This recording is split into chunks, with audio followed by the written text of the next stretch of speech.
इतरांना आपला राग का येतो वाचूया आणि चर्चा करूया. ईदचा सण अगदी जवळ आला होता. जावेद आणि त्याची बहीण नादिया खूप उत्साही होती, कारण त्यांचे आई वडील त्यांच्यासाठी नवीन कपडे खरेदी करणार होते.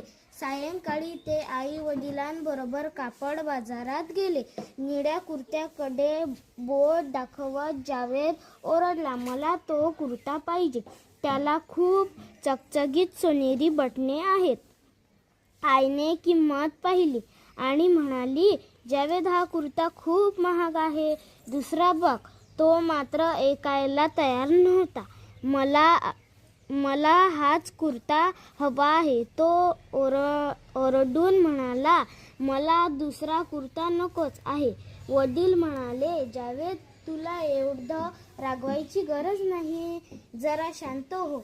आपल्याला तो कुर्ता परवडत नाही. रागाने जावेद दुकानातून बाहेर पडून सरळ रस्त्यावर आला. त्याच वेळी एका वेगवान कारचा करकचून ब्रेक लागल्याचा आवाज झाला. जावेद जपून वडील ओरडले आणि धावत त्याच्याकडे गेले. सुदैवाने जावेदला कोणतीही दुखापत झाली नाही. आजूबाजूला जमलेल्या लोकांनी त्याच्या अशा वागण्याबद्दल त्याला फटकारले.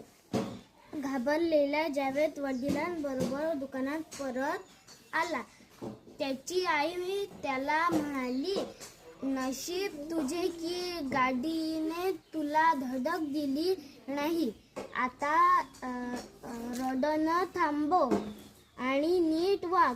जावेद म्हणाला, मी जे वागलो त्याचं मला वाईट वाटलंय, मला माफ करा.